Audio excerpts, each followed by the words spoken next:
Hoje nós vamos falar um pouco a respeito, então, de sabedoria do Egito. Lógico que o que vamos fazer é aproximadamente 50 minutos de palestra, então eu espero poder ser concisa, sintética o suficiente para passar para vocês uma ideia.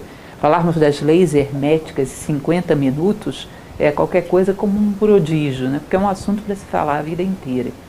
É curioso que eu me recordo que quando, muitos anos atrás, quando comecei a conhecer a filosofia, e tinha ouvido falar sobre essas leis herméticas, disse que Hermes Trismegisto, que era um grande sábio egípcio, pretendia explicar toda a forma de funcionamento do universo através dessas leis.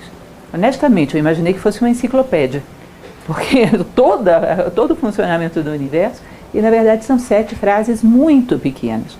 E obviamente, em se tratando de frases tão pequenas, os significados são muito profundos. É uma relação direta, uma dica, que não quer dizer que sempre seja correta, mas muitas vezes eu já verifiquei. Vocês verem que grandes sábios do passado é proporcional à sabedoria deles com a capacidade de síntese que tinham. Em geral, falavam muito pouco e queriam dizer muito. Contrariamente a autores, às vezes mais modernos, não tão sábios assim, que falam muito e quando você vai querer sintetizar não querem dizer quase nada. Então a gente não tem como esgotar, nem chegar perto de esgotar as máximas herméticas numa palestra de 50 minutos, isso é óbvio. Vamos dar para vocês uma primeira visão, uma primeira abordagem, para que vocês tenham uma noção do quão grande é aquilo que há para se saber. Todo mundo conhece aquela famosa frase de Sócrates, o filósofo grego, que ele diz que só sei que nada sei. E a gente acha isso uma coisa, é engraçado isso, que sentido tem isso? Dizer isso com honestidade, só sei que nada sei, exige muita sabedoria. Porque, em geral, a nossa petulância, a nossa vaidade acha que sabe muita coisa. Para você dizer só sei que nada sei, você tem que ter uma noção do tamanho daquilo que há para saber, que não é pouco. E falar isso, então, com conhecimento de causa, presume que você vislumbrou o universo de coisas que há para serem conhecidas. Cada vez que eu descubro um novo autor, cada vez que vislumbro um novo aspecto da filosofia tradicional, fico impressionada de ver o que há para saber. E cada vez mais a gente tende a perceber que sabemos mesmo muito pouco. Então esse vislumbre é que a gente pretende fazer hoje. Falar um pouco bem basicamente a respeito de Hermes Trismegisto. Essa figura é a figura do deus Tote egípcio, que é nada mais do que a transformação de Hermes Trismegisto num deus.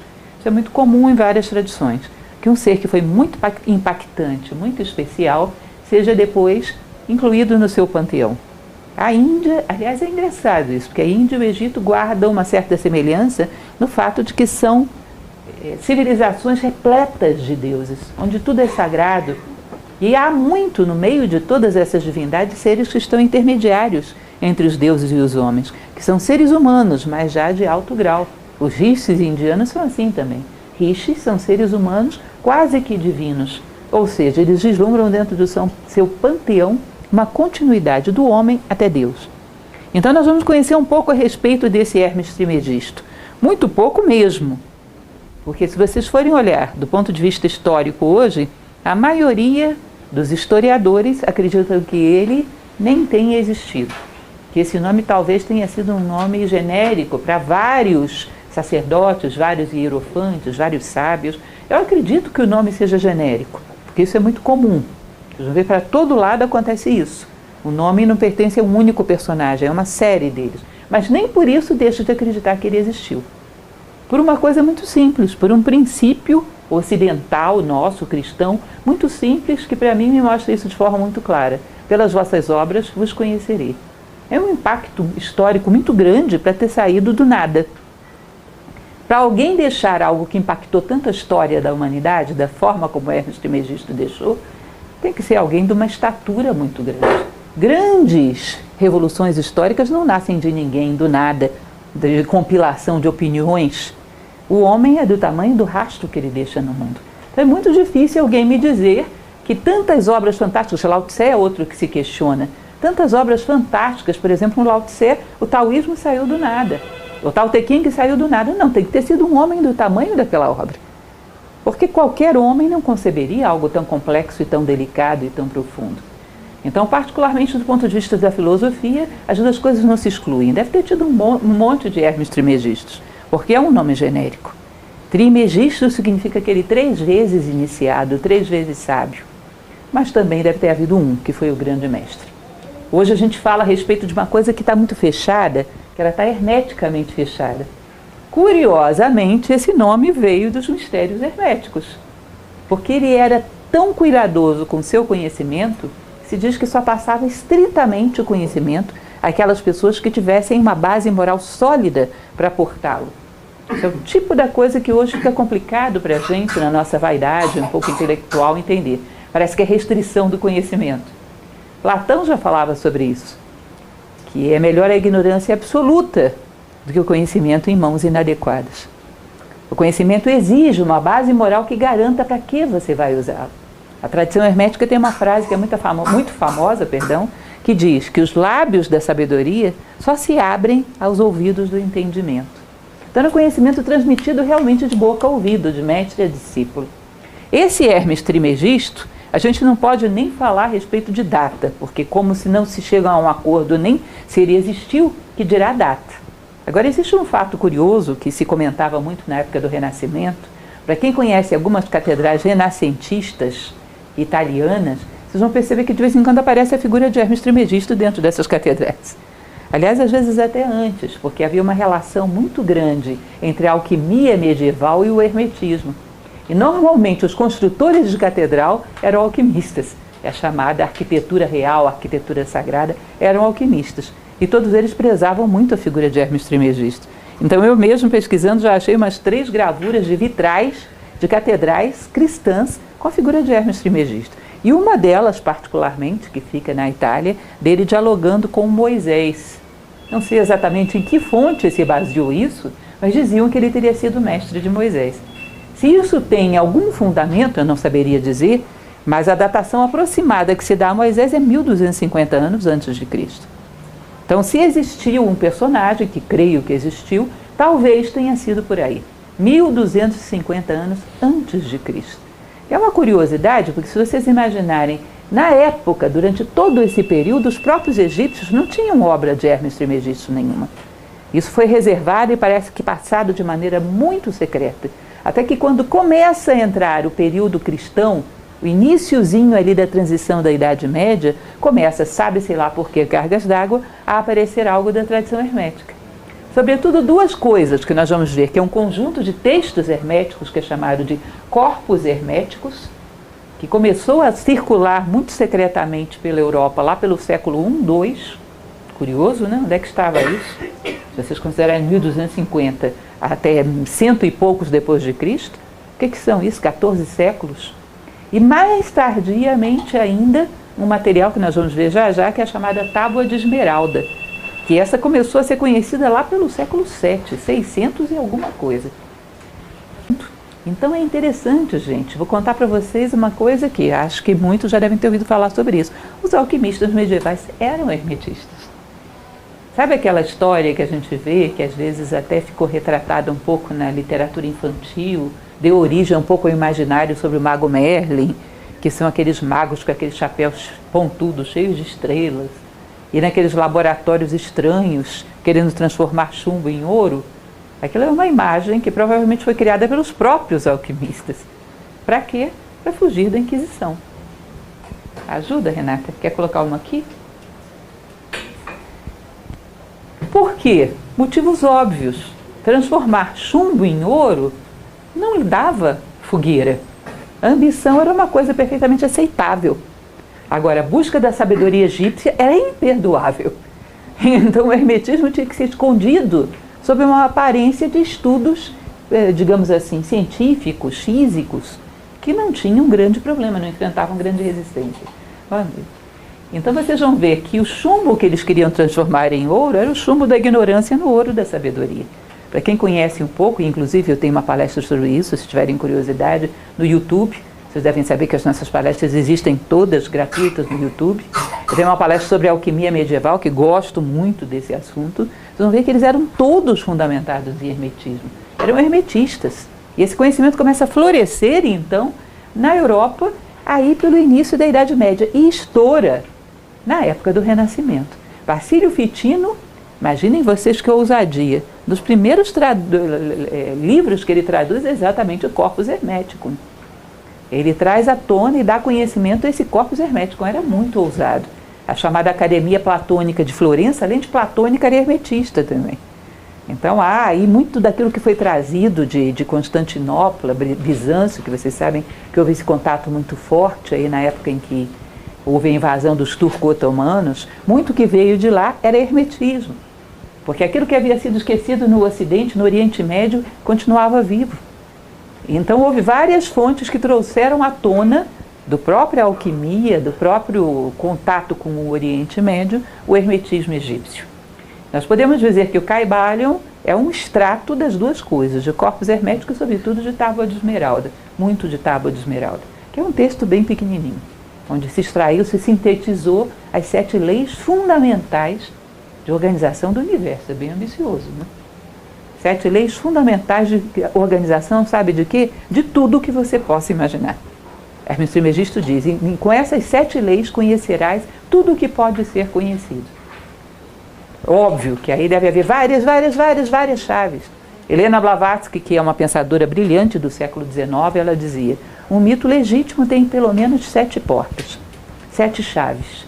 E você constata isso, que é uma coisa curiosíssima, gente. Peguem um livro muito simbólico, leiam agora, aí marquem a data na sua vida, daqui a 10 anos lê de novo.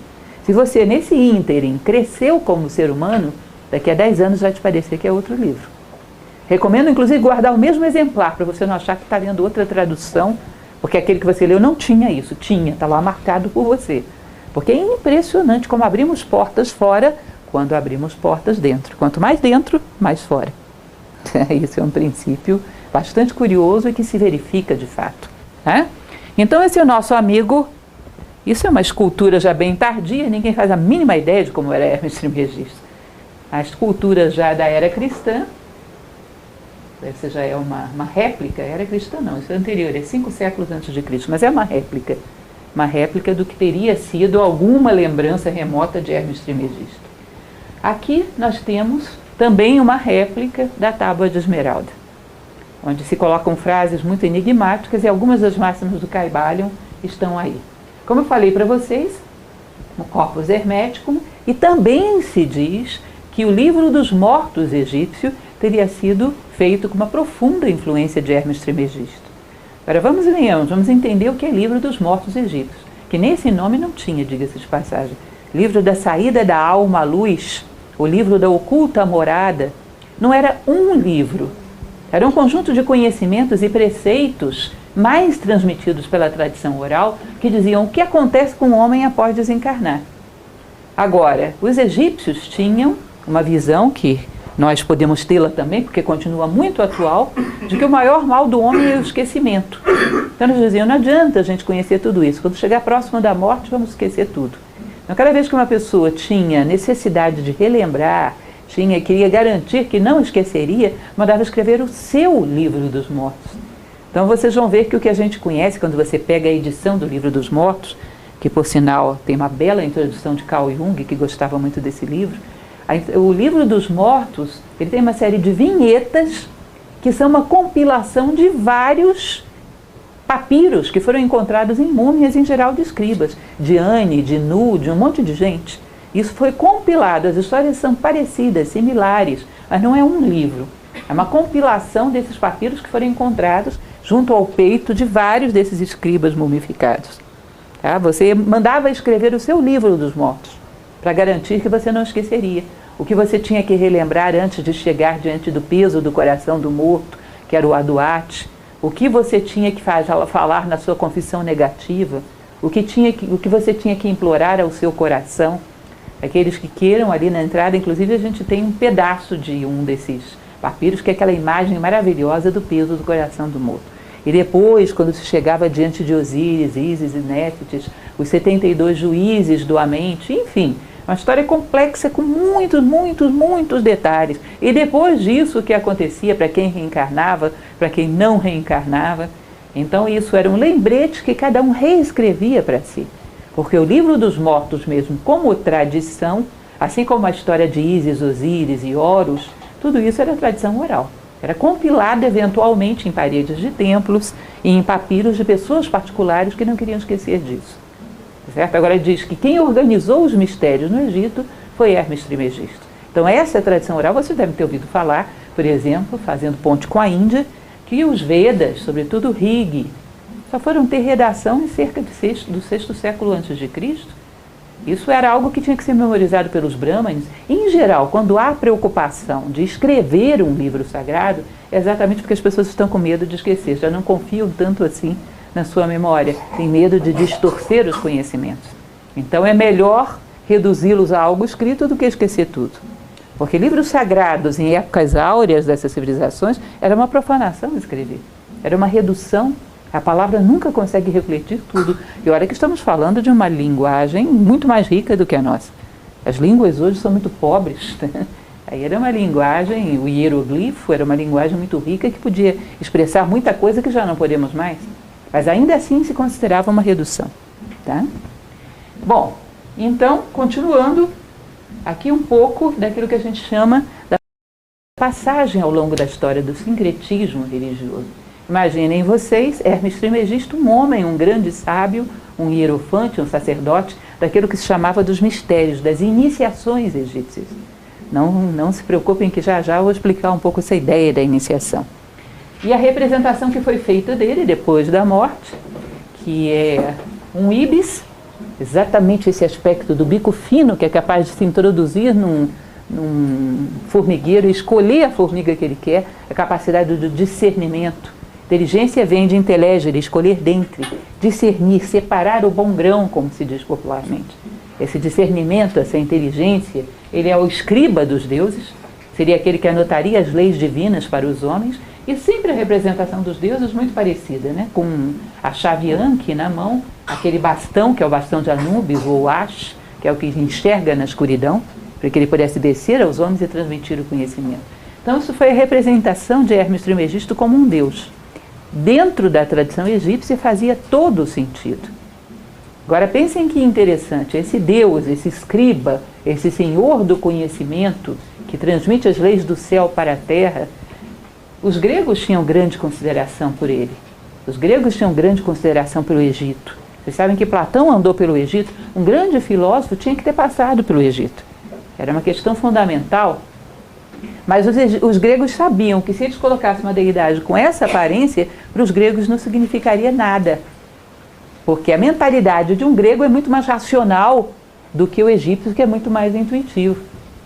Então o grego ele adapta o espírito de Hermes Trismegisto para uma figura que já seria muito mais compreensível para o grego, que é a figura de Hermes, o deus que comunica também, o deus mensageiro, que comunica céu e terra, que é esse nosso amigo aqui, que depois vira Mercúrio em Roma, o deus que carrega esse bastão ou caduceu na mão, que representa o próprio homem, esse caduceu, o aspecto físico, psíquico e espiritual, que quando se alinham se torna uma ferramenta na mão de um deus, do nosso próprio Deus interior. Então vocês vão ver que Hermes, ou Mercúrio entre os romanos, é uma adaptação ao espírito greco-romano de Tote, porque eles sabiam que os gregos tinham uma outra mentalidade. Percebam que só isso já daria uma palestra, gente. Por quê? Porque imaginem vocês que nós somos riquíssimos em criações, mas nós não criamos os nossos próprios símbolos. Para termos um símbolo para o conhecimento, para o discernimento, precisamos usar algum símbolo antigo. Nós inventamos ferramentas capazes de simular os primeiros momentos do universo, aquele acelerador de partículas que nós conhecemos, que descobriu o bóson de Higgs. Nós calculamos aproximadamente a distância com que um cometa vai passar da Terra. Fazemos coisas fantásticas, mas não soubemos construir os nossos próprios símbolos, da maneira que a nossa sociedade pudesse entendê-los. Então a gente trabalha com símbolos emprestados. É curioso isso, né? Então é o mesmo Deus que foi depois transmitido para uma imagem mais adequada a uma mentalidade. Amo os gregos, amo os romanos, mas com certeza não eram intuitivos como eram os egípcios. Eram mais racionais, precisavam de algo que para eles fosse mais palpável. Não entenderiam um Tote. Então isso foi adaptado e recriado através da mentalidade órfica grega, foi recriado o Tote na forma de Hermes e depois de Mercúrio. Bom, continuando, também bem básico para que a gente entenda, a Idade Média, vocês sabem que até os reis, Carlos Magno era analfabeto, vocês sabiam disso? Ele tinha que, os seus escribas, os seus conselheiros, tinham que escrever os seus títulos, porque ele só sabia fazer um rabisco.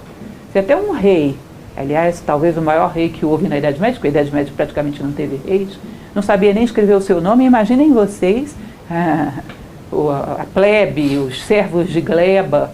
Quem conhecia alguma coisa ali era o clero. Até a nobreza não sabia grande coisa.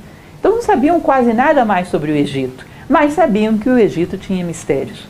Isso ficou guardado, isso ecoou de uma maneira tal que até os nossos dias ainda há. Acho que toda vez que aparecia alguma pessoa estranha, que eles achavam que era meio bruxo, rondando ali os feudos, eles diziam, deve vir do Egito.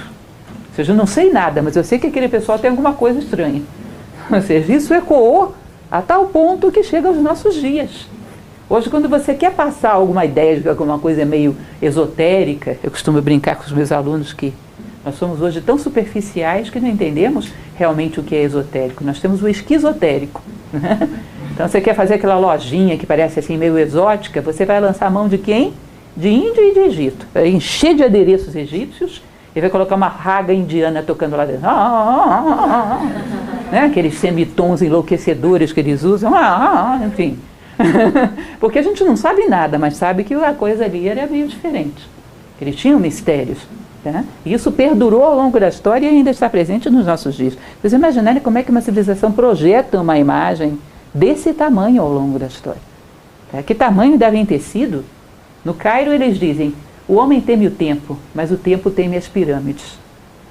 Porque é impressionante, elas vão deixar de existir, já estão deixando, foram muito destruídas, mas olha, é impressionante a durabilidade. Vocês considerem a quantidade de pedras que foram tiradas daquelas pirâmides da meseta de Gizé para construir a própria cidade do Cairo e não conseguiram acabar com elas. Vocês imaginam a vontade de um homem que deixou um rastro desse tamanho? E nem querendo muito as pessoas não conseguiram destruir? É impressionante o Egito, muito impressionante. É como se vocês imaginassem um avião que passa pelo céu. Vocês sabem que todo avião deixa algum rastro de fumaça. Mas se for um caça, ele já foi embora há muito tempo e fica aquele traço atravessando o céu. Você olha e diz, não foi qualquer teco-teco que passou por ele, né? Foi um caça. E um homem que deixa um rastro desse tamanho, uma civilização. Isso é uma civilização de porte, porque por muito que se quisesse, não se conseguiu apagar o Egito. Nem a imagem que ficou ecoando ao longo da história. Então é a sede dos mistérios e a sede das iniciações. E aí nós vamos tentar entender, na medida das nossas possibilidades, o que seriam esses graus de conhecimento que nós chamamos de iniciações. Também hoje é uma palavra que de vez em quando se usa, está na moda. Eu tenho muito medo de palavras que entram na moda, que em geral elas não significam nada. Eu tenho um medo terrível quando as pessoas começam a pegar conceitos orientais do tipo do karma. O karma então virou qualquer coisa, coitado. Que pena do karma. As pessoas estão ali sofrendo, apanhando, totalmente passivas, sem fazer nada. É o meu karma. Meu Deus do céu. Qualquer sábio indiano rolaria no túmulo 1000 vezes, ainda bem que eles eram cremados, não iam para o túmulo. Então os conceitos são muito esvaziados. De vez em quando se fala sobre essa questão das iniciações, mais um clique. Muito básico, dentro de uma palestra que se propõe a ser de 1 hora ou menos. Imaginem vocês o seguinte, recentemente vocês devem ter visto sair nos jornais que se encontrou no interior da Espanha, mais uma vez, que isso não é a primeira vez que se fala isso, mas esse foi um dos mais longínquos, que se achou um determinado local que provavelmente acamparam homens de um desses ancestrais hominídeos que sempre se procura por aí. Eles acharam uma coisa que eu achei muito interessante, muito impressionante. Eles acharam restos de pedra que com certeza não tinha nenhuma finalidade utilitária. Não era para caçar, não era para nada. Era provavelmente um pequeno altarzinho. Era finalidade cerimonial. Não ser que era um hominídeo, não me lembro o nome particular desse hominídeo, mas eu sei que era um ser que provavelmente era um precursor da humanidade com muito poucos recursos, mas já sabia reconhecer e simbolizar de alguma forma a presença do sagrado no universo. Isso não é impressionante? Por isso que se diz, grandes pensadores costumam dizer que o homem não é o homo sapiens, o homem é um homo religiosos. Porque sapiens, você vê às vezes um chimpanzé, faz coisas impressionantes. Um gorila, você sabe que a diferença do chimpanzé para o homem é de um cromossomo, faz coisas impressionantes às vezes. Então o homem seria mais o homo religioso, porque você não vai ver um chimpanzé colocando uma pedra em cima de outro e reverenciando aquilo, vendo através daquilo o amor, a justiça, a fraternidade, ou seja, Deus. Não vai. Essa metafísica é especialmente humana. Então se diz que quando o ser humano, num determinado momento, começa a perceber que a natureza tem um nível de complexidade que não se explica meramente através da razão, ele começa a perceber o sagrado. Recomendo a vocês, e ainda vou fazer uma palestra sobre isso, um livro árabe que se chama O Filósofo Autodidata, que é uma coisa linda. E nesse livro conta a história de um homem que foi criado selvagem numa ilha entre os animais. Ele passando por esses estágios sozinho, observando a vida, a complexidade da vida, chegando à conclusão, não, existe Deus, não é possível. Impossível. Começa a perceber as leis que harmonizam as coisas, começa a perceber que as coisas não são casuais e percebe, existe algo além daquilo que eu vejo. Existe algo nos bastidores da vida, algo além do físico, algo metafísico. E começa a representar simbolicamente isso e se prostrar diante disso. Diz que isso é um primeiro estágio importantíssimo para o ser humano. Ele começa a perceber o sagrado na natureza. Agora, Deus está lá e eu estou aqui. E eu o reconheço e sou humilde diante dele, eu me prostro diante dele. Num determinado momento, o homem continuando nesse processo, avançando nessa direção, ele começaria a perceber que o sagrado não está lá e ele está aqui. O sagrado está lá e está aqui. Porque existem atributos divinos dentro dele. Ele vê essa justiça na natureza, mas ele vê essa justiça dentro dele. De vez em quando um flash dessa justiça se manifesta. Ele vê essa sabedoria fora, mas de vez em quando ele vê essa sabedoria dentro.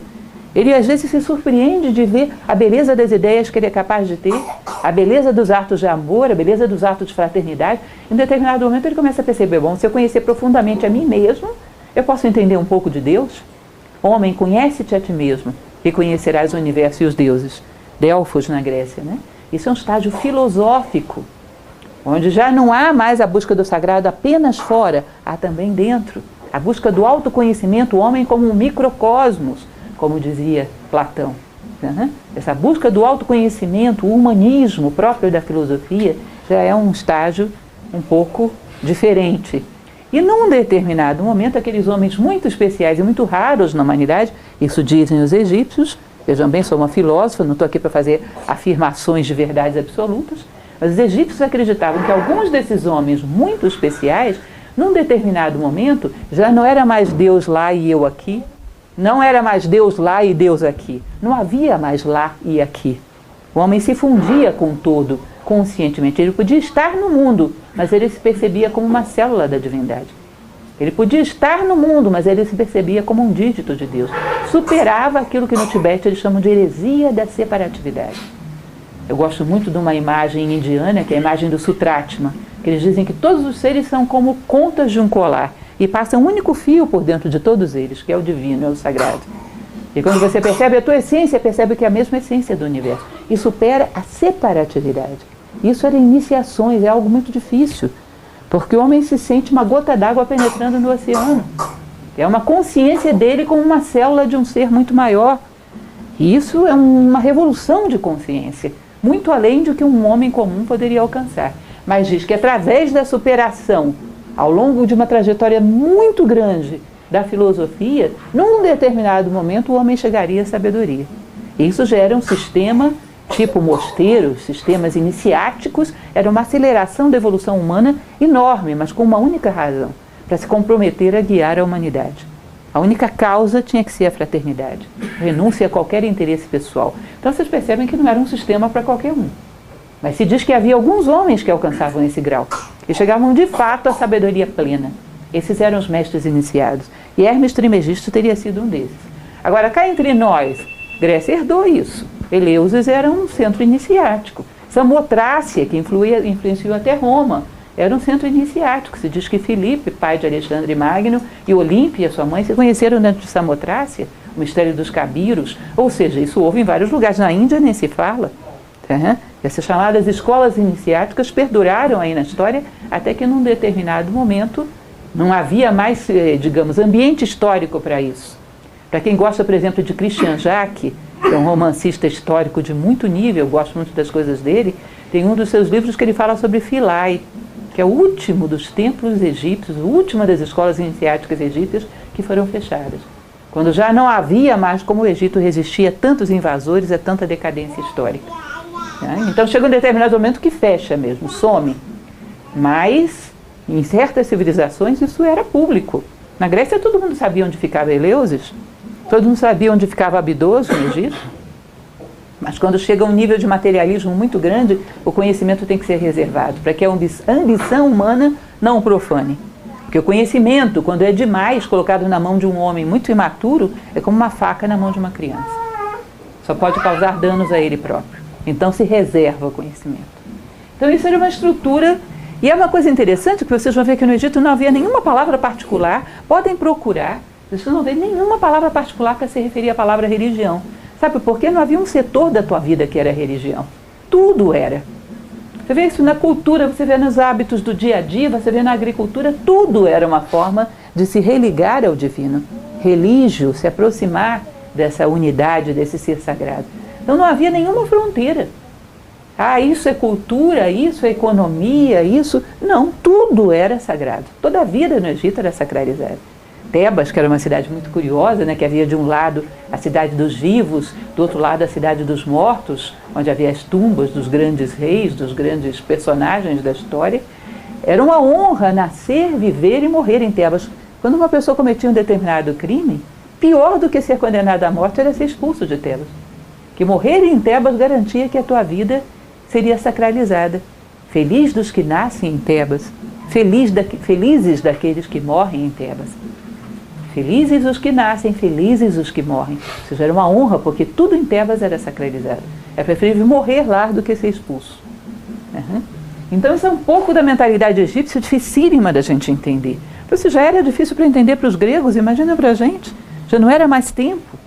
Pitágoras, que também teve a sua formação no Egito, teve que fazer uma adaptação para viver dentro da mentalidade da Magna Grécia, que foi uma coisa complicada, ninguém entendia o que ele estava querendo passar. Teve que fazer uma adaptação do pensamento dolorosa e delicada, porque os gregos já não tinham mais condições de entender. Imagine a nossa civilização. Tá? Então o Egito é um mundo que a gente vai demorar muito tempo para chegar a entendê-lo novamente. Caibalion.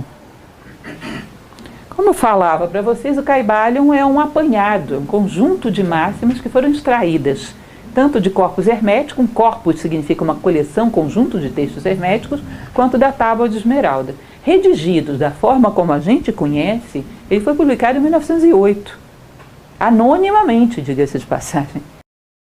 Há uma grande suspeita de que haja aí, por trás, a presença de alguns membros da teosofia, que conheciam profundamente essa tradição. Mas não se sabe quem escreveu esse livro. Ele é uma compilação comentada das 7 leis herméticas. Um belíssimo livro, diga-se de passagem, onde ele vai traduzir isso para uma língua que fica mais fácil da gente entender. Mas as leis são exatamente as que estavam na tradição hermética original. Simplesmente os comentários são do século XX. É um livro publicado em 1908 sob o título de 3 iniciados, os autores. Quem eram os 3 ou se eram iniciados, ninguém sabe. Mas o fato é que é um excelente livro e vale a pena conhecer. E existe bem separado, em itálico e em padrão normal, o que é original e o que é comentário dos seus autores. O Caibalion, então, a palavra Caibalion se diz que tem a mesma origem da palavra cabala, tradição ou transmitir, e vai retratar um pouco do que era essa sabedoria hermética, que era um conhecimento passado de boca ao ouvido, como falei para vocês. Princípios aplicáveis ao homem e ao universo. O Caibalion pode ser interpretado astronomicamente, pode ser interpretado psicologicamente, pode ser interpretado por qualquer chave que vocês possam imaginar. Pegam, por exemplo, descendo para uma coisa que é mais próxima de nós, os 12 trabalhos de Hércules. Vocês sabem que ali tem uma chave psicológica de autoconhecimento sensacional, mas vocês sabem também que os 12 trabalhos de Hércules falam da trajetória do Sol, passando pelas 12 constelações do Zodíaco. Tem uma chave astronômico-astrológica também. E muitas outras chaves de interpretação, possibilidades. Então a gente se reduz em geral ao psicológico, que é o que dá para a gente entender. Como eu falei para vocês dessa frase, os lábios da sabedoria estão cerrados, exceto para o ouvido do entendimento. E vamos às leis, enfim, né? Vamos conhecer as 7 máximas herméticas. A primeira delas, bastante conhecida, é o princípio do mentalismo. O todo é mente. O universo é mental. Clara, evidente e indiscutivelmente a teoria das ideias de Platão. Tem nem o que discutir. Platão se inspira no Egito e nem tinha preocupação de esconder isso. Ele se inspira no Egito. Quando ele diz, por exemplo, ninguém faz uma cadeira como essa que vocês estão sentados sem primeiro pensá-la. Imagina, o marceneiro tropeçou na madeira, a madeira saiu ajeitando caoticamente, virou uma cadeira. Isso é uma coisa de louco, qualquer um acharia isso doido. Aliás, existe um pensador atual, que é aquele Fritjof Capra, que escreve um livro interessante, que ele fala sobre o universo holográfico. Ele fala exatamente sobre essa impossibilidade das coisas nascerem caoticamente no mundo sem terem vindo de um plano mental, de um plano das ideias do universo. E ele dá um exemplo que eu acho engraçadíssimo, que ele diz para você jogar um computador seu na escada. E o computador sai batendo nos degraus, pá, pá, pá, pá, pá, pá. E digamos que você tinha um modelo antigo. Deem aí uma ajudinha para mim para dizer qual é o nome de um modelo antigo e um modelo novo, porque eu não sei. Você tinha um Pentium. Aí, devido a esse acaso do computador ter caído pela escada, ele se rearranjou lá dentro, de uma maneira que quando chegou lá embaixo, virou um Apple de última geração, um Macintosh. É lógico que faria uma fila para jogar computadores nessa escada. E você sabe que isso não vai acontecer, isso é ridículo. Agora, vocês acham que o universo é menos complexo do que o Macintosh? E sofre variações para estados cada vez mais complexos? Aí ele conclui de uma maneira que eu acho muito interessante, muito hermética, que ele diz, olha, o nosso século vai passar para a história como um dos mais dogmatizados pela crença no acaso. As coisas evoluem de maneira ordenada para estados cada vez mais complexos, e evidentemente isso tem que ser pensado em algum plano, que a evolução seria uma realização no plano concreto daquilo que já estava no plano das ideias. A mente cósmica, que os indianos chamam de Mahat. A própria evolução, vocês já devem ter ouvido falar sobre isso, que vem de evolvere. Evolvere nada mais era do que desenrolar os papiros para ver o que tinha lá dentro. Evolução seria desenrolar o papiro da mente divina, para ver o que foi que ele pensou para o universo. Quanto mais evoluímos, desenrolamos o papiro da condição humana, para ver o que está escrito lá, e plasmamos no mundo.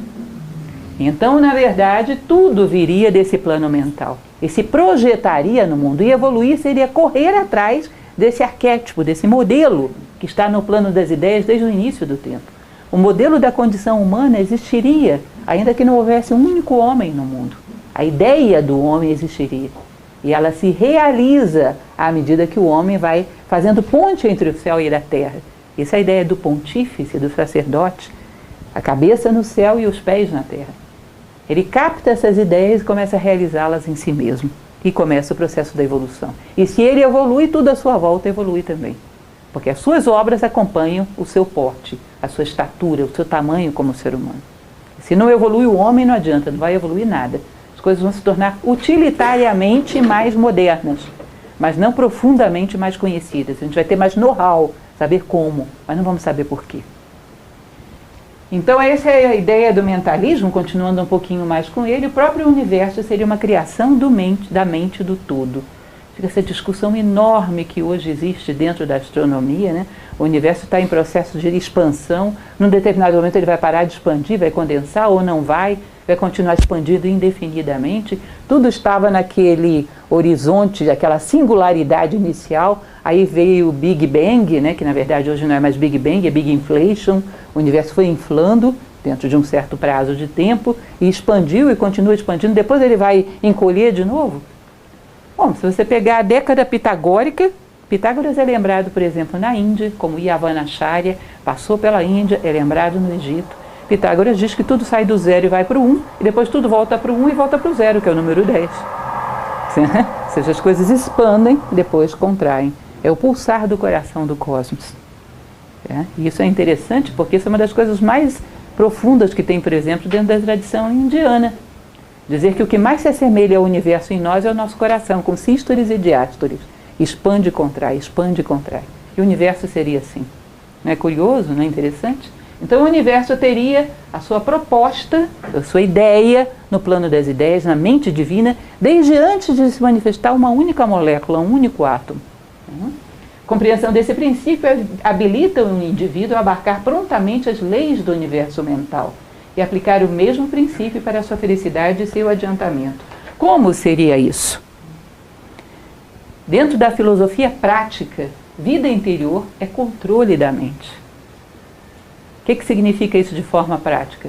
Se tudo que vai ser existe no plano mental da natureza, e a natureza realiza isso, tudo que vai ser na nossa vida também não nasce no nosso plano mental? Vocês já devem ter ouvido falar da medicina oriental, por exemplo, que fala que as doenças nascem de formas mentais. Determinadas doenças que, por exemplo, geram a decomposição do corpo nasceriam do ódio que decompõe, ou do egoísmo.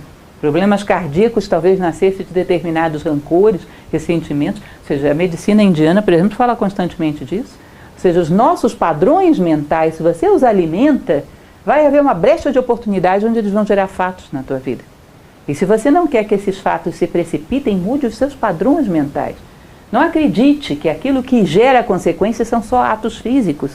A mente gera consequências tão reais ou até mais do que meramente os atos físicos. Atos meramente acidentais não geram tantas consequências quanto uma forma mental que você alimenta ao longo de um prazo razoável. Ela afeta a você e ao mundo. Constantemente estamos sendo afetados por formas mentais que estão por aí pairando na humanidade. De tal maneira que se não tivermos alguma identidade para saber o que é nosso e o que não é, somos pensados, não pensamos. Então, da mesma maneira que o universo nasce do plano mental, o teu universo também nasce. A tua vida também nasce. Então, cuida daquilo que pensas, que será o teu futuro. Tudo que será, nasce agora no plano mental.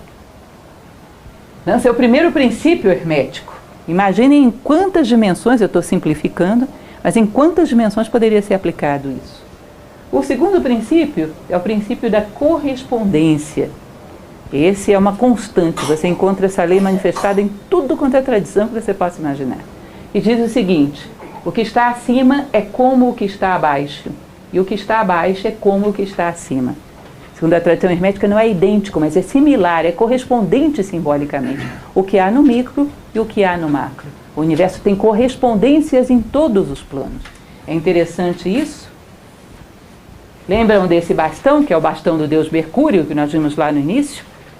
Diz o seguinte: quando você observa que o homem é feito de um corpo físico, de um corpo psíquico, de um corpo espiritual, quando você observa determinadas leis na natureza, vê como elas funcionam e extrai o sentido dessas leis, você pode aplicar em qualquer outro plano que vai funcionar também. Não sei se vocês entendem, Platão fala sobre isso. Em tudo aquilo que dá certo, você pode extrair uma lei geral que você aplicaria em qualquer outro lugar. Em tudo aquilo que dá errado, você pode extrair um erro que atropelou uma lei universal. Por exemplo, eu poderia dizer para vocês que as leis de Newton, que toda ação gera uma reação em sentido contrário de igual intensidade, se aplica no plano psicológico e no plano espiritual, e são as leis do karma. Os teus pensamentos geram também esse retorno. As tuas emoções geram também esse retorno. Uma lei que se abstrai de uma situação num plano encontra similaridade em qualquer outro. Ou seja, quando eu desvendo um mistério da natureza, eu desvendo em vários planos, porque ele se aplica em todo lugar. Vou contar uma historinha bobinha para vocês. Eu adoro historinhas bobinhas, porque em geral são as que a gente mais lembra. Quanto mais bobinhas, mais memorização a gente faz.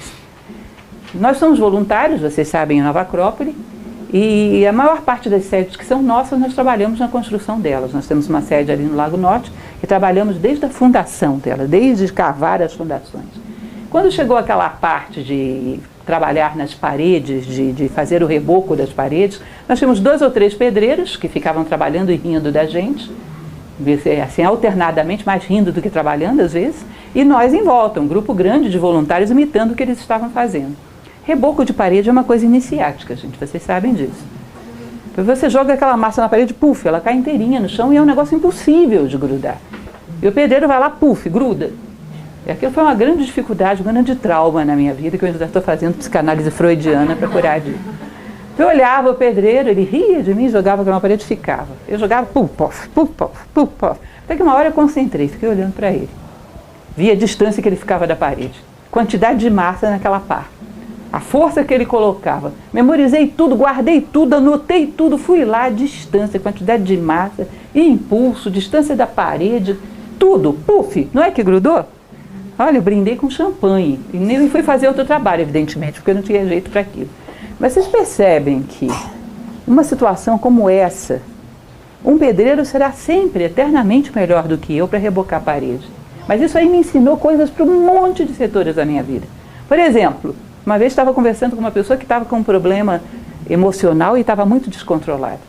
E eu fiquei ouvindo a pessoa e esperando. Sabia que eu tinha que deixar ela desabafar um pouco para se acalmar. Mas não podia falar muito porque ia se envolver tanto nas suas formas mentais que não ia me ouvir mais.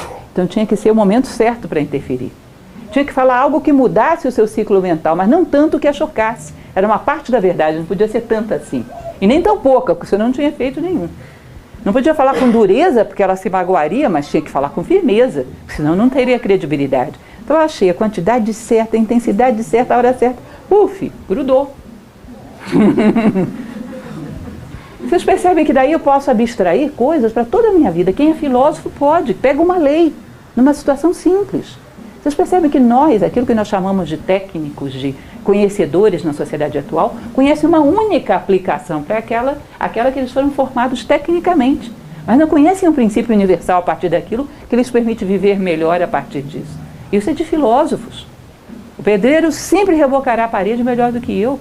E muitas outras profissões conhecerão aplicações práticas de princípios melhores do que nós, mas um filósofo aprende daquilo até para se relacionar dentro de casa, no trânsito, até para se relacionar consigo mesmo.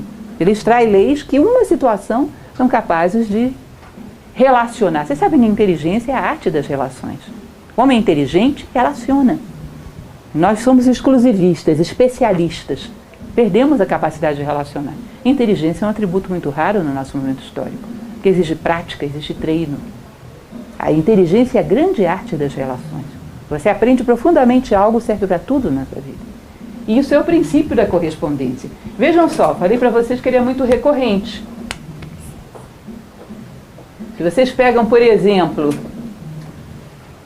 o princípio da escola do templo de Delfos na Grécia. Homem, conhece-te a ti mesmo e conhecerás o universo e os deuses, não é a mesma coisa? Do princípio da correspondência, o que é acima a abaixo? E o princípio de Platão, que o homem é um microcosmo inserido dentro do macrocosmo, não é a mesma coisa?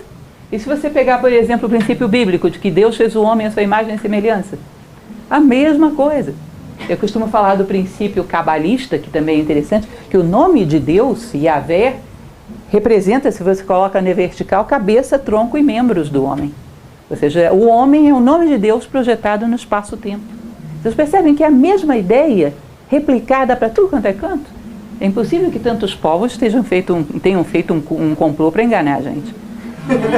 Ou será que dá? Para aí deve haver uma verdade do universo, né? Que a gente pode recuperar. Tá? Esse é o princípio da correspondência. O terceiro princípio, é lindo esse, que é vibração. Heráclito, lá na Grécia, falava algo muito parecido, muito depois, né? Nada está preparado, nada está parado, perdão, tudo se move, tudo vibra. A gente faz um relógio de quartzo e ele funciona por quê? Porque o quartzo vibra. Aquele que trabalha com construção civil sabe que tem que considerar a expansão e a contração dos materiais da sua construção. Tudo vibra. E se diz que o universo, vocês já ouviram falar de uma coisa chamada nome interno? Nome interno, que era muito usado esse tipo de conceito nessas civilizações mais tradicionais, é o nível de vibração da tua consciência. É o que você realmente é. Imaginem, por exemplo, quando uma moto vira a chave, que faz aquele barulhinho tão tradicional e tão agradável. Some, né? Não sumiu, saiu do nosso espectro auditivo. Saiu da intensidade de vibração que a gente percebe. Mesma coisa com a luz. Chega um certo aspecto de vibração que a gente já não enxerga mais, mas ela continua. O universo, o nome interno das coisas, tem a ver com o parâmetro vibratório que elas têm. Para a tradição egípcia, a coisa é mais ou menos assim. Ó. Se você pega a matéria e acelera, você vai ter energia. Se você acelera, você vai ter a luz. Se você acelera, você vai ter aquilo que eles chamavam de mistério, do desconhecido. Se acelera, você vai ter espírito. Se você acelera, você vai ter Deus. Acho que o universo, ele se mede pelo nível vibratório em que está. A tua consciência vibra num determinado patamar. Pode ser acelerada, pode ser desacelerada. Teu nome interno, em que nível de vibração a tua consciência está? Porque a matéria densa, ela vibra tão lentamente que parece parada. O espírito vibra tão rapidamente que parece parado. São os dois extremos. E acelerar um ser é simplesmente aumentar o seu nível vibratório. Vocês já devem ter ouvido falar de Platão, por exemplo, na sua República, onde ele sonhava uma cidade ideal, que ele dizia, cuidado com a música que o governo dá às pessoas. Sabe por quê? Ele dizia, inclusive, eu conheço um estado pela música que os governantes dão ao povo. Porque música é padrão vibratório puro. E ela tem uma capacidade de te sintonizar com o padrão vibratório dela. Não pense em nada, é impune na nossa vida. Uma pessoa que está acostumada a ouvir músicas com vibrações muito grosseiras, muito agressivas e diz, mas isso não tem nada a ver com a minha vida, eu sou uma pessoa de princípios, mas gosto dessa música. Esquece, em algum momento, diante de uma dificuldade da vida, a sua consciência vai correr para aquele padrão vibratório que ela tem afinidade. Daí que Platão falava da música como um elemento fundamental da educação. Existe um filósofo do século passado, que era Sirihan, que ele dizia que a evolução nada mais é do que a depuração do gosto. Cuidado com as coisas que puxam a tua consciência para vibrações mais grosseiras. Isso não é impune, nada é impune na vida. A evolução é um aceleramento de vibração. É vibrar cada vez mais diante de coisas mais sutis, mais nobres, mais celestes, mais espirituais. Acelerar a tua vibração é crescer. Então, o nome interno de cada ser é o nível vibratório em que ele está. Os mantras tentavam reproduzir isso. Por exemplo, na Índia, quando queriam falar o nome dos deuses, os mantras reproduziam o padrão vibratório do nome dos deuses. Por isso que não era para qualquer um, era só um brahmane que era capaz de fazer isso. Era, né? Porque hoje já não temos mais isso. Então esse é o princípio da vibração. Todos os pensamentos, todas as emoções ou estados mentais têm seu grau e modo de vibração. E evoluir seria acelerar. E daí buscar as coisas com vibrações mais sutis e afinizar-se com elas. Cuidar daquilo que alimenta a tua alma como aquilo que alimenta o teu corpo. Ninguém acha que comer uma comida podre vai ser impune. Comer algo que tem uma vibração muito grosseira no plano mental e no plano emocional também não vai ser impune. Nada é impune. Tudo gera consequências. Nós vamos ver isso já em outro princípio. Quarto princípio da polaridade. Linda a expressão desse princípio. Difícil, complicado, mas muito bonito.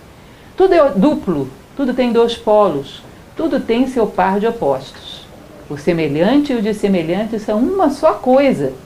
Os opostos são idênticos em natureza, mas diferentes em grau.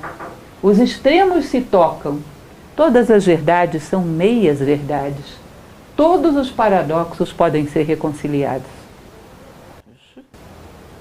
Bonito, né? Mas o que significa isso mesmo? Imaginem vocês o seguinte, algo simples como, por exemplo, um termômetro. Se você pega ali um gradiente de temperaturas, o quente e o frio são idênticos em natureza, mas diferentes em grau. Não é isso? Fica difícil dentro de um termômetro você me dizer onde começa o quente e onde termina o frio.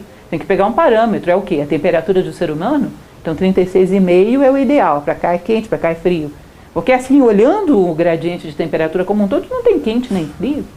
Tá? São simplesmente gradientes diferentes de uma única realidade, que é a temperatura. E quando as coisas estão dentro de uma mesma natureza, de uma mesma substância e diferentes apenas em grau, não é difícil você reverter uma coisa em outra. Você não pode reverter coisas diferentes, mas coisas de uma mesma natureza podem ser revertidas. Por exemplo, a preguiça em disposição, em atividade, a crítica em sobriedade, o ódio em amor, são coisas de uma mesma natureza, simplesmente de graus, de gradientes, de graus de vibração diferentes. E quando estão dentro de um mesmo gradiente, você pode reverter. Assim como um antitérmico reveste a temperatura de uma pessoa febril. Há um conhecimento que pode gerar no homem aquilo que eles chamam de neutralização. Vamos ver já isso. As coisas de uma mesma classe podem ser transmutadas em outra. É possível, por exemplo, mudar vibrações de ódio em vibrações de amor. É interessante que eu costumo dizer que essas vibrações, já a gente vai ver isso no princípio da polaridade. A gente conhece bem na sociedade essas oscilações de uma vibração para outra. Mas uma neutralidade que nos coloque num grau mais elevado é raro, em geral não se conhece. Nós vamos ver e entender um pouco melhor isso, por exemplo, dentro do princípio do ritmo. Como é que eu posso transformar o ódio em verdadeiro amor e não em paixão? Porque em paixão é fácil, sabia? As novelas da Rede Globo todas sabem como fazer isso, princípios herméticos. Todo mundo começa se odiando e termina juntos. Em paixão é fácil, agora no verdadeiro amor tem uma certa complicação, mas é possível. É possível. E o próximo princípio, que vocês vão ver que eles estão todos combinados, vai falar bastante sobre isso, que é o princípio do ritmo. Tudo tem fluxo e refluxo. Tudo tem suas marés. Tudo sobe e desce. Tudo se manifesta por oscilações compensadas. A medida do movimento à direita é a medida do movimento à esquerda. O ritmo é a compensação. A minha avó, que era uma senhora bastante interessante, simplória, mas que tinha um conhecimento de vida que eu achava curioso, Nunca deve ter ouvido falar que existia o Hermes Trismegisto no mundo, não sei nem se ela sabia que existia Egito. Mas o fato é que ela dizia uma coisa muito interessante: dia de muito riso, véspera de pouco siso. Vocês lembram desse ditado popular? Nós estávamos todos histéricos, aquela criançada infernal. Ela, menino, amanhã vai estar chorando. E eu não entendia nada, que loucura, que tem a ver uma coisa com outra. E você percebe que realmente existe esse gradiente de euforia e depressão. Você oscila um tanto para cá, vai oscilar um tanto para lá, como compensação. As novelas da Rede Globo, eu falei para vocês, são especialistas nisso. Você vê, por exemplo, um casal que numa fase de namoro tem um comportamento muito explosivo de demonstrações barulhentas de paixão. Ele vai com o helicóptero e joga folhetins: eu te amo, minha querida.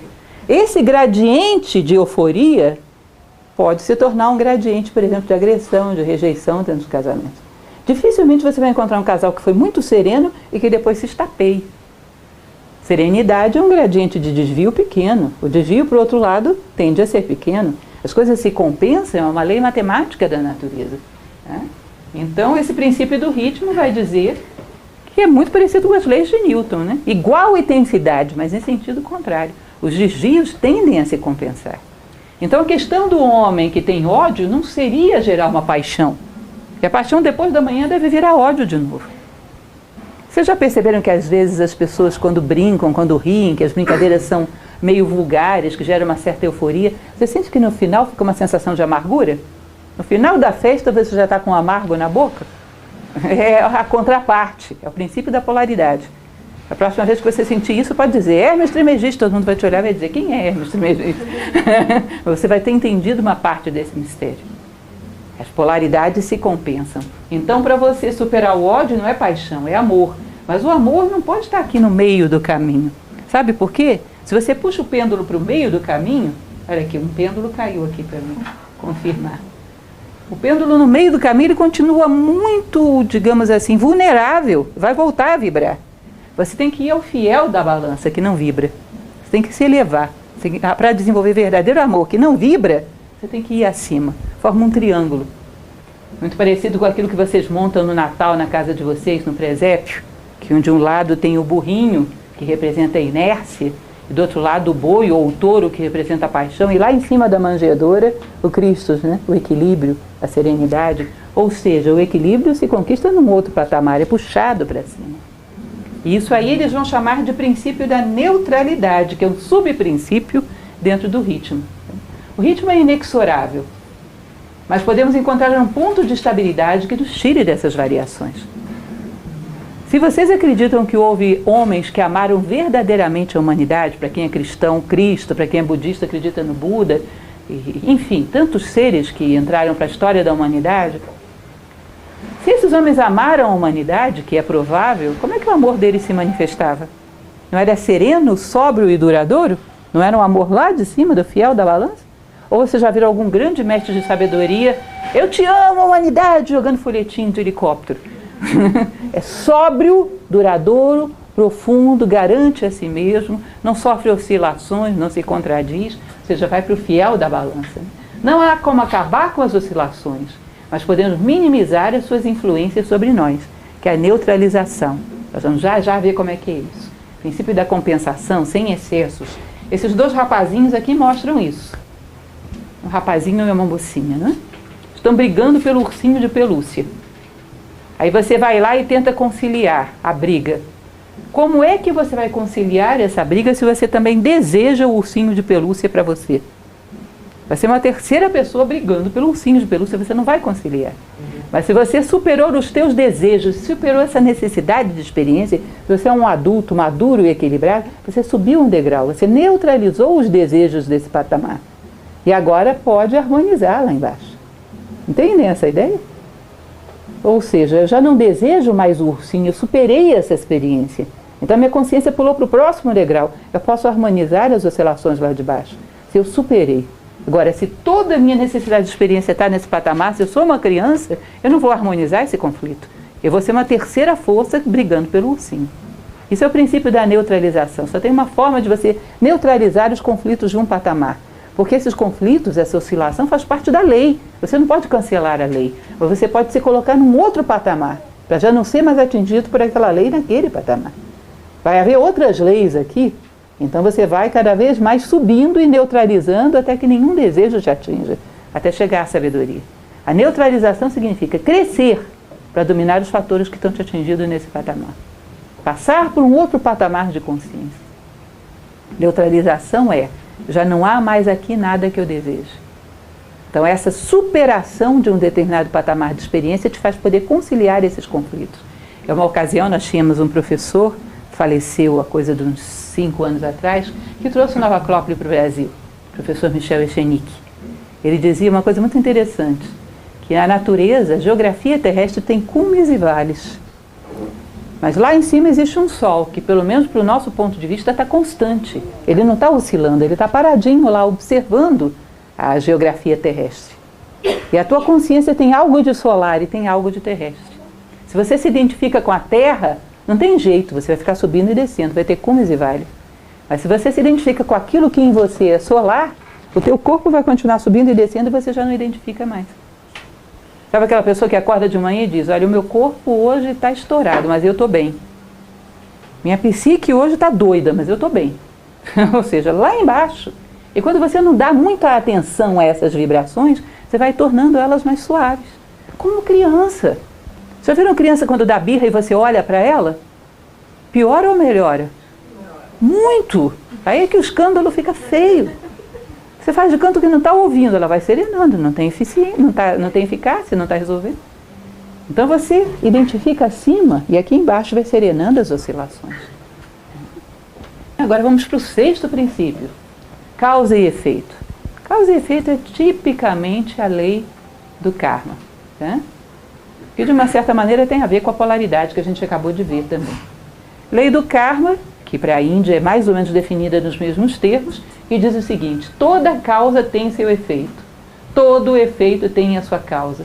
Todas as coisas acontecem de acordo com a lei. O acaso é simplesmente um nome dado a uma lei não reconhecida. Existem muitos planos de causalidade, mas nada escapa à lei. Ou seja, se você quer mudar o futuro, gere agora causas diferentes. Helena Blavatsky costumava dizer, e não adianta você pedir aos deuses para te pouparem das consequências cujas causas você já gerou. Porque se existem deuses, eles se tornaram grandes por respeitar as leis da natureza, e nem eles podem contra o karma. Agora, o mais simples dos seres pode mudar as causas, que não lhe farão sofrer as mesmas consequências de novo. No campo das causas, todos temos poder. No campo das consequências, não mais. O que a Bíblia cristã fala sobre isso? A semeadura é livre, porém, a colheita é obrigatória. Não é isso? Se você semeou trigo, não chore na hora da colheita porque você queria soja. É trigo. Agora, você é livre para, na próxima semeadura, plantar o que você quiser. No terreno das causas, somos livres. No terreno das consequências, somos condicionados. E se entendemos isso, temos uma sensação de liberdade e autonomia, porque somos livres para gerar causas cujas consequências sejam aquelas que a gente sonha para o nosso futuro. E podemos começar a fechar circuitos na nossa vida. Isso é muito interessante, não sei se isso já aconteceu com vocês. Num determinado momento da vida, onde você está passando por uma situação difícil, você lembrar perfeitamente qual foi o momento que você gerou aquela necessidade de experiência. Qual foi a postura, qual foi a birra, qual foi a teimosia, qual foi a postura tua diante da vida, cuja consequência é aquilo que você está vivendo. E perceba que você pediu para viver aquilo para crescer. Aí a culpa não é de ninguém, não transfere a culpa para terceiros, quartos, nem quintos. Você está vivendo aquilo, não há culpas, aliás. Você está vivendo aquilo como processo pedagógico, como consequência daquela atitude. Epíteto, que é um filósofo romano, dizia que a extinção da culpa marca o início do progresso moral. Ou seja, as coisas são uma consequência natural das causas que você gerou livremente. E não tudo segue uma cadeia, né? Toda ideia, todo pensamento, todo sentimento gera efeitos. E aí tem essa frase do Einstein que é interessante. Dadas as mesmas causas, os mesmos resultados advirão. Eu quero que a minha vida mude. E o que você continua fazendo? A mesma coisa. Qual vai ser a consequência? As mesmas. Todo ano, no ano novo, aquele réveillon bonitinho, nós brindamos, refazemos o nosso projeto para o ano. E continua agindo do mesmo jeito que o ano velho. Não vai conseguir os seus projetos do mesmo jeito. Não gerou causas. Não atuou sobre as causas. Gerou uma fé supersticiosa em consequências que caem do nada. Que é a ideia de sorte que a gente tem. Como assim sorte? Nós realmente acreditamos que saem coelhos de cartola se você não tiver colocado um coelho lá dentro, antes. Bom, isso é fanático, isso é infantil. Saem coelhos de onde você colocou coelhos, quando você está colocando o coelho. Tá? Então, evidentemente, com as mesmas causas advirão os mesmos efeitos. E, por fim, concluindo, né, o 7º princípio hermético, que é o princípio do gênero. Gênero que vem de generare, gerar, que dá nascimento a tudo nos 3 planos do universo. O gênero está em tudo. Tudo tem os seus princípios masculino e feminino. O gênero se manifesta em todos os planos. Então, gênero não tem a ver com sexo, gente. Gênero é sexo quando se projeta no corpo físico de seres humanos ou de animais. Gênero pode estar no plano emocional, gênero pode estar no plano mental. 2 ideias se combinam e geram uma consequência. 2 emoções se combinam e geram uma consequência. O yin e o yang, o tao, são uma demonstração do princípio do gênero. Tudo que se gera, se cria dessa forma. Ele vai falar que gênero significa gerar no plano físico, procriar no plano mental ou criar no plano espiritual. O princípio do gênero te permite ser original, captar ideias novas no plano espiritual. Te permite gerar novas combinações de ideias antigas no plano mental. E te permite gerar novos corpos físicos no plano físico. Mas ninguém cria nada novo se não sabe lançar mão do princípio do gênero. E nós só conhecemos a sua aplicação física. Nenhuma criação é possível sem esse princípio. Aqui Ísis, Osíris e Horus, né? Uma demonstração do princípio do gênero. Agora é interessante, o princípio do gênero aí lembra um pouco do mentalismo, né? No plano mental geramos realmente muita coisa daquilo que vamos viver. Agora é muito interessante quando ele fala sobre o gênero mental. Vocês sabem que a sua mente tem masculino e feminino? E que se você quer criar algo novo, você precisa estar atento a isso? Ele usa o exemplo do ovo do cuco. Já ouviram falar que esse passarinho tem um estranho hábito, muito esperto, de ir no ninho de outros pássaros, colocar para fora os ovos todos que estão lá e colocar os dele? Para os outros passarinhos chocarem o ovo dele? Aí nasce aquele passarinho super estranho e os bichinhos não entendem como é que foi aquilo, não? Eles chocam os ovos de outro pássaro. A esperteza, aliás, diz que o homem é uma sintaxe da natureza, né? Tudo que acontece em algum lugar da natureza acontece no homem, que é como se ele fosse um produto. Teilhard de Chardin fala muito sobre isso. Um produto, uma sintaxe de tudo que a natureza elaborou até aí. Ela sintetiza isso tudo na criação humana. Então imaginem vocês o seguinte, uma ideia surge na sua mente, um flash, puff. Aí você pega aquela ideia e começa a alimentar, desenvolver, trabalhar. E como você desenvolveu, trabalhou, você tem a impressão de que você criou. Você é a mãe, cresceu no seu útero, mas o elemento que fecundou não foi teu, às vezes.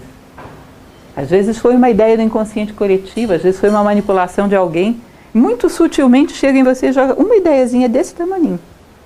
Aí você cria um ninho para aquilo, alimenta, cria, choca o ovo do cuco, desenvolve. E como você cuidou e deu à luz, você tem a impressão, eu sou a mãe, é uma ideia minha. Mas a fecundação veio de elementos externos. De onde nasceu a ideia que deu origem a tudo isso. Se eu não sou capaz de ir lá no plano das ideias, no plano espiritual, ver alguma lei do universo e fecundar a minha mente, eu estou chocando o ovo de cuco. Estou chocando ideias que não são minhas. Isso ele chama de mente masculina e mente feminina. Cuidado! Quais são as ideias que você não só desenvolveu, mas você mesmo captou? Quais dos seus pensamentos são realmente seus? Quais das suas criações são realmente suas? Isso é o mecanismo mais comum para se usar para indução e manipulação. Como quem não quer nada. Uma ideiazinha. Aí você pega aquilo e faz todo um desenvolvimento. E aquilo te parece teu.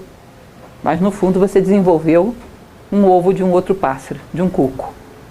E isso é muito comum dentro da sociedade. Você está cheio de pessoas que têm opiniões políticas, que têm sentimentos de ódio por um, amores por outros, personagens públicos. Você vai perceber que aquilo não é deles.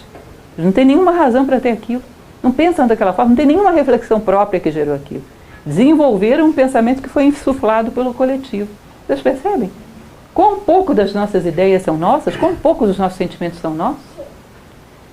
Só para poder, uma pequena brincadeira, mas que eu acho interessante, que eu sempre me recordo, quando eu era pequena, tinha meus 10 anos de idade, já morava aqui em Brasília, um dia eu fui para a aula e cheguei lá, a escola estava fechada, eu não tinha aula aquele dia porque tinha falecido Juscelino Kubitschek. Aí eu voltei para casa e encontrei um coleguinha meu no meio do caminho, da 5ª série também, vinha saltitante, eu cheguei para ele e disse, olha, não vai ter aula hoje. Ele me olhou, por que não vai ter aula? Falei, ué, porque morreu Juscelino Kubitschek. A cara dele... Aí ficou consternado. Era pura dor. Aí de repente ele levantou para mim e perguntou assim, ele era da 5ª série? Toda vez que eu vejo uma pessoa demonstrando rejeição, paixão, ódio por personagens, eu lembro do Juscelino da 5ª série. A pessoa não sabe nem do que está falando, não sente realmente nada por aquilo. A gente usa os sentimentos e os pensamentos como entretenimento. Nenhum deles é nosso. É só para dar um chantilly, para dar sabor à vida. Não são teus. E sentimento não é brincadeira. Se você brinca com os sentimentos, nunca os terá, serão sempre emoções superficiais. O que você realmente ama? O que realmente te provoca dor? O que realmente você pensa dos outros seres humanos? Você refletiu sobre isso? Você criou isso? Senão você só teve a mente feminina. O princípio da geração não funcionou ainda. Você não criou nada, não gerou vida. Nenhuma ideia tua é realmente tua. E assim você não tem como realizar a tua identidade. Dar o teu recado ao mundo. Dizer a que veio. Que isso é possível quando você cria a sua própria identidade.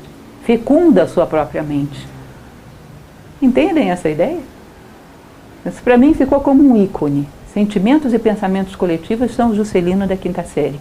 Porque realmente é muito assim. Muito pouco temos de autêntico. Muito pouco que realmente comunica ao mundo aquilo que viemos comunicar, nossa verdadeira identidade. E por último, existe uma recomendação final no Kybalion, que eu acho muito bonito, que nada mais é do que aquela frase de Helena Blavatsky que diz, honrai as verdades com a prática. Ele diz o seguinte, guardai-vos da avareza mental e expressai em ação aquilo que aprendestes. Estudai os axiomas e aforismos, mas praticai-os também. Só acessaremos a sabedoria do todo quando nos integrarmos a ele. O conhecimento é, como a riqueza, destinado ao uso. A lei do uso é universal, e aquele que viola esta lei sofre por causa do seu conflito com as forças naturais. Ou seja, conhecimento gera compromisso. Se você não quer se comprometer com a vida, com a humanidade, com a sua própria vida, não queira conhecer. É melhor não saber. É como você imaginar que você sabe nadar e passa por uma piscina e tem uma pessoa se afogando. Você tem responsabilidade de ajudar aquela pessoa. Se você não sabe, não. Seriam 2 se afogando, não tem nenhum sentido. Conhecimento gera compromisso. E se você quer o conhecimento, queira o compromisso. Porque só tem esse sentido. Conhecimento sem compromisso é vaidade. E você jamais conhece de fato as coisas antes de se comprometer com elas e vivê-las. Essa é a base, a máxima, digamos assim, a advertência que Hermes Trismegisto deixa para gerações futuras. Cuidai-vos de não viver aquilo que conheces. Honrai as verdades com a prática. Bom, basicamente, como falei para vocês, esses são os elementos para vocês conhecerem mais ou menos do que se trata. Essas 7 pequenas frasezinhas, segundo Hermes Trismegisto, organizam o universo manifestado. E o profundo conhecimento delas nos permitiria entender as leis gerais com as quais interagimos naquilo que chamamos de vida. Porque o universo é todo interligado de leis, todo conectado por uma lógica, todo organizado pela inteligência. Não existe caos no universo, nem ele é desejável. Houve um matemático, Henri de Poincaré, que ele dizia, o acaso nada mais é do que a medida da nossa ignorância. Isso também é muito hermético. Aquilo que não entendemos, dizemos, é casual. Mas ali atuam leis que ainda não conhecemos. À medida que conhecemos, comprometermos-nos com elas. Bom, isso é basicamente, lembro a vocês que Egito é uma das matérias que a gente estuda logo no primeiro nível do nosso curso de filosofia. Somos um trabalho voluntário, a Nova Acrópole se preocupa em passar adiante uma filosofia vivencial, prática. Então a ideia é que todas as nossas palestras sejam uma pequena amostra daquilo que desenvolvemos dentro do nosso curso de filosofia. Quem ainda não conhece vai ter a oportunidade de conhecer com mais tempo o Egito, logo no primeiro nível na disciplina de ética, que a ética egípcia é muito interessante. E ajuda muito a entender o espírito verdadeiro da ética, conhecer como pensavam os egípcios. Convido vocês, lembro que teremos uma abertura de turma essa semana, na 4ª e na 5ª-feira. As aberturas de turma são bem espaçadas, então não percam essa oportunidade de vir conhecer aqueles que ainda não estão com a gente. De vir assistir a uma primeira aula, fazer uma experiência. Todo filósofo tem amor ao conhecimento, venham saber do que se trata. Tenho certeza que quem gosta de uma palestra como essa, em plena sexta-feira, tem potencial de filosofia. Tá? Venham conhecer. E é isso, aí abro para perguntas.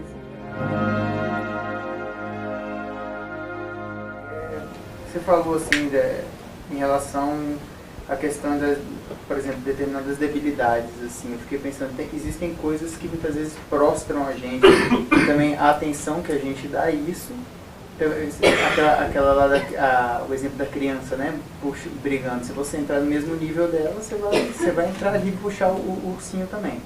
Mas, por exemplo, assim, se tudo é criado pela gente, eu acredito nisso também, mas a gente ainda não descobriu o que está criando determinada coisa.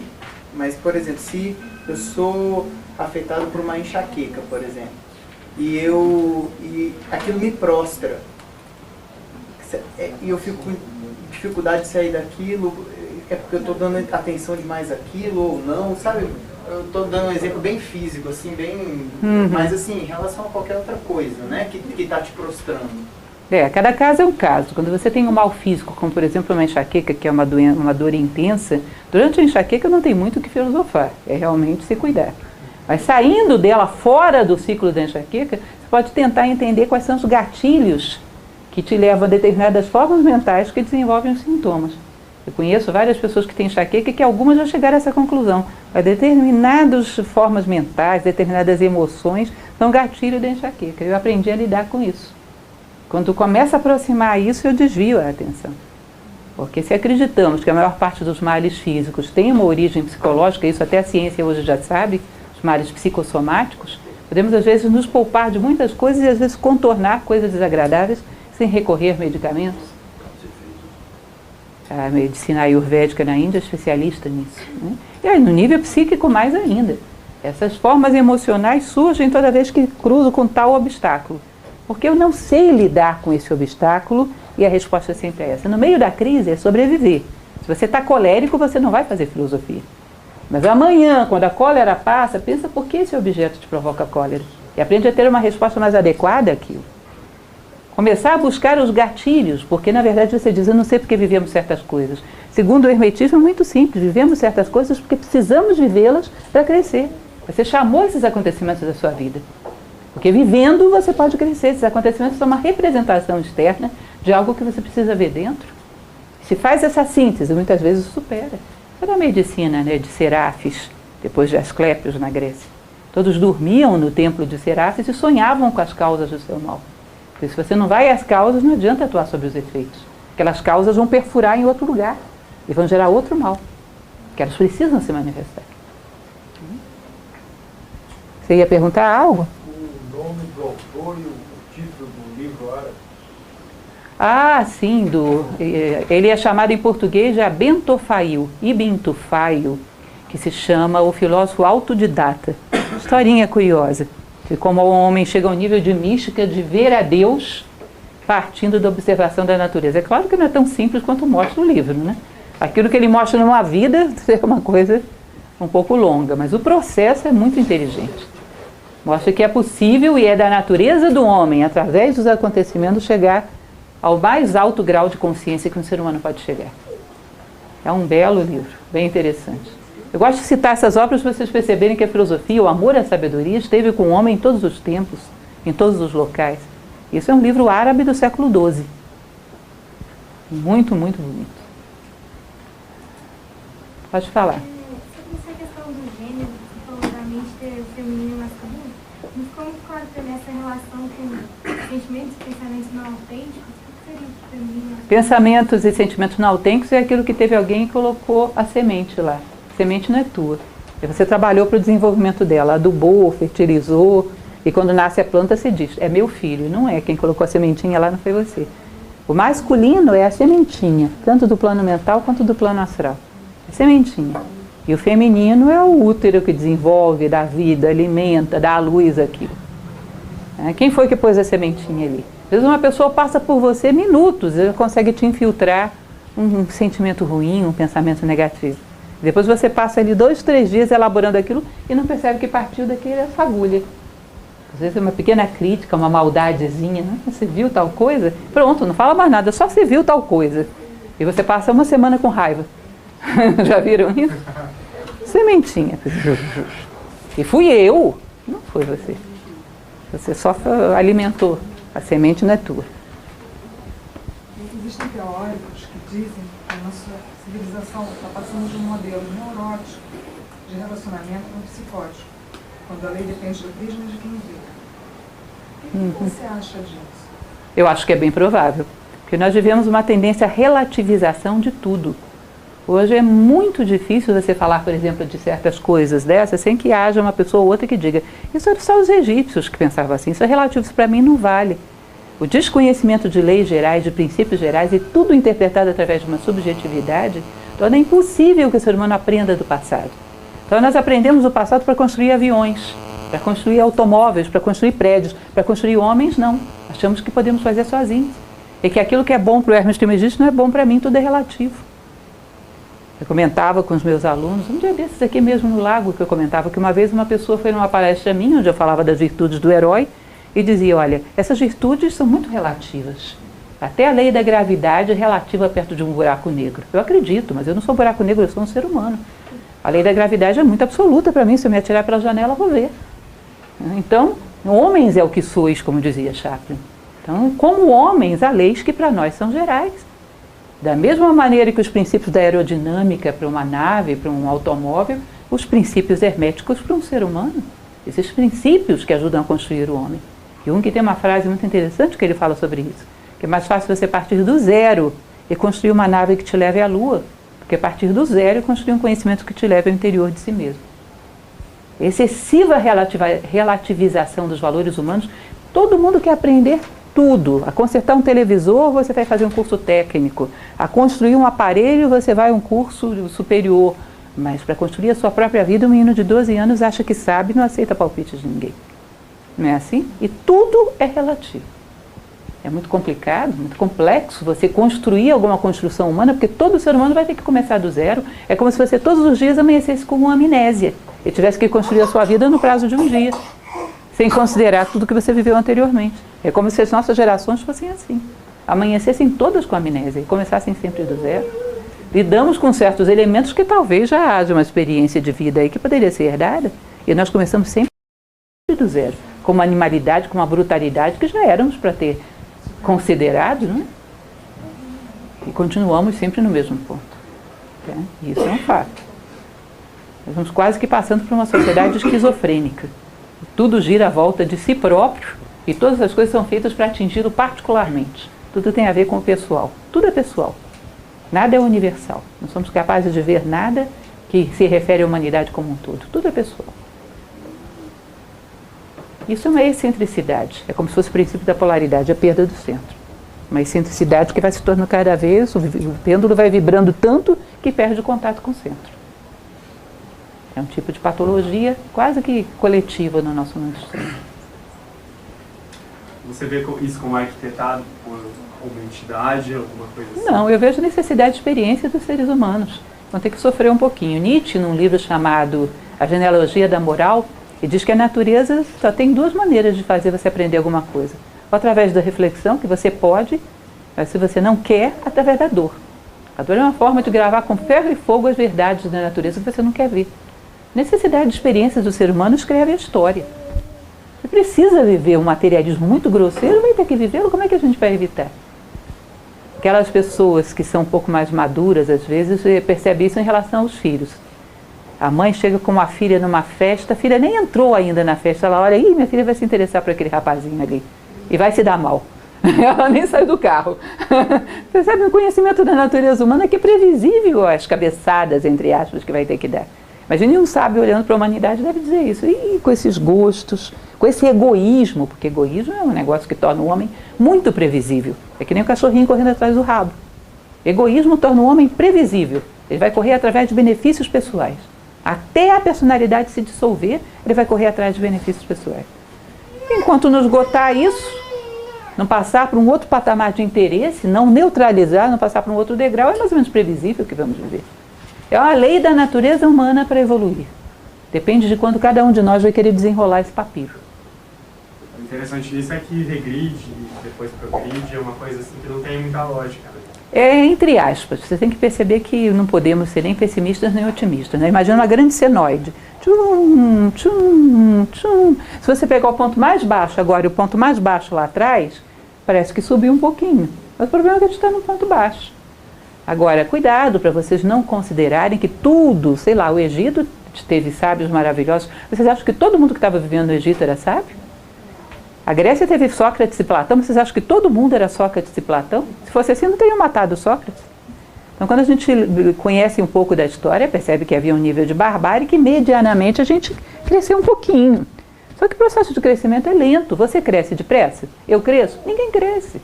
Crescer como ser humano é lento. Que aí exige uma certa paciência com o ser humano e com a humanidade, né? Porque é uma senoide bem, assim, lenta. Se você pegar na média 3.000 anos, o ponto baixo, estava Átila jogando as criancinhas lá no poço para os lobos devorarem, né? Hoje tem quem faça isso? Tem, mas não é todo mundo. A maioria ficaria indignado. Já é moralmente condenável. Naquela época não. Criança do inimigo tem que jogar para o lobo.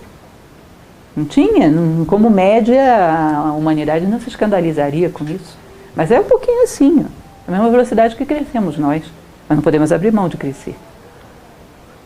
Entende?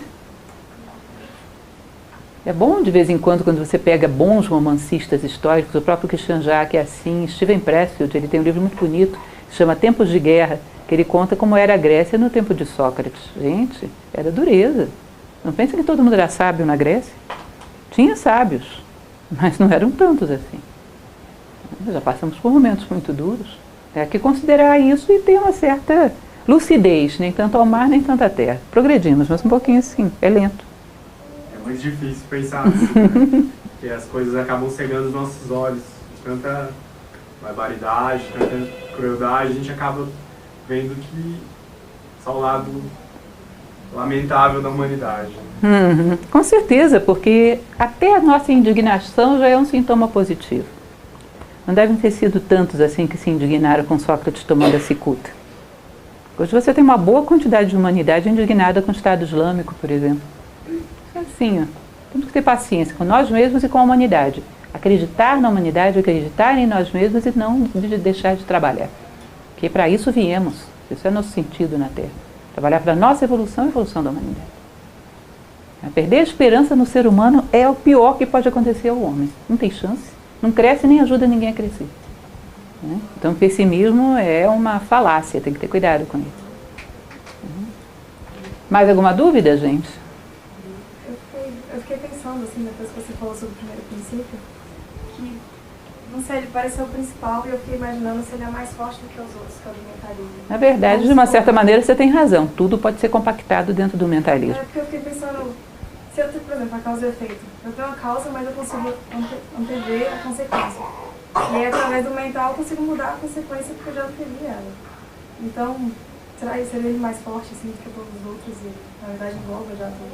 Você vai ver que se você ler o livro, eles passam um bom tempo falando sobre isso. É a única forma de você entender que Deus, que era um uno, criou o universo, é que seja uma criação mental. Seja ilusória. Porque se ele é o uno, ele não podia criar nada. Porque se ele criasse nada, ia ter dois. Se ele criasse alguma coisa, ia ter dois. Ele e o outro. E ele deixava de ser uno.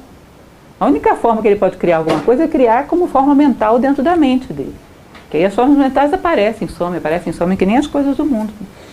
Então, toda a realidade do universo manifestado seriam imagens dentro da mente divina, que os indianos chamam de Mahat. Tanto as coisas quanto as leis que as regem. É um universo criado com uma finalidade, não é casual, mas é todo ele ilusório. A realidade é eterna. Só o fato das coisas serem transitórias já prova que elas são sombras, segundo essa tradição. Transitoriedade é sintoma de ilusão. Aquilo que é não pode deixar de ser nem no tempo nem no espaço. Então, todas as outras leis se encaixam nisso. Tudo isso está acontecendo dentro da mente de Deus. Mas para que você supere, é que nem quando vocês, quando eram pequenos, jogavam War. Eu estou ficando já um pouco passada da moda, eu não sei. O War é um monte de países índios, você estava jogando, você estava em guerra, você percebe que aquilo é uma ilusão, você não estava em guerra com ninguém, é só um jogo. Mas para você vencer o jogo, tem que obedecer às leis dele, senão você não sai dele vitorioso, não é isso? Isso é um jogo dentro da mente de Deus, mas um jogo que tem leis. Se você quer superá-lo, tem que entendê-las e triunfar sobre elas. Saber se enquadrar nelas e superá-las. É um jogo, mas um jogo ordenado. Um jogo dentro da mente de Deus. E a grande ilusão é o mito da caverna de Platão. São sombras. Então, de uma certa maneira, tudo está aí. Isso é mental, o universo é mental. Aí você fica sabendo o quanto a tua vida também é mental. Surge das tuas posturas mentais diante do mundo. Aí você encontra a causa de todas as consequências que são fatos na tua vida.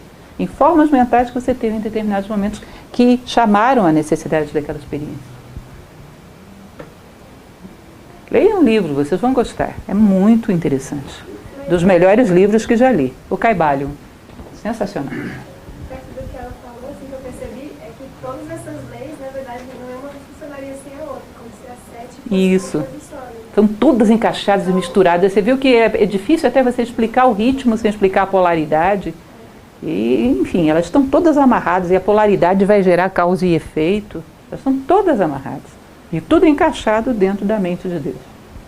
São os princípios com que funciona o pensamento divino. Na verdade é isso, é a lógica de Deus. Porque a lógica não é o princípio do pensamento humano, são os princípios com que funciona o pensamento divino. Você pode falar quem que falou aquilo que você falou que Deus seria uma linha que unia... É difícil você saber quem falou, porque isso está nos Vedas, é o princípio do Sutratma. E os Vedas, bom, dizem que foram escritos por Vyasa, né? Mas quem é que vai saber? Os Vedas são um pouquinho antigos para a gente saber a autoria, mas é um princípio védico. É um conceito chamado Sutratma, S-U-T-R-A-T-M-A. É o fio que passa por dentro de todas as contas do colar. Mais alguma dúvida, gente? Bom, agradeço muito a presença de vocês e peço que não saiam sem levar um folhetinho para vocês olharem com carinho toda a programação, abertura de turmas, futuras palestras. Eu estou sempre por aqui, todas as semanas. Garanto que vocês sempre vão encontrar aqui um bom papo, algumas coisas interessantes. Para um filósofo não existe coisa melhor do que filosofia. Todo mundo.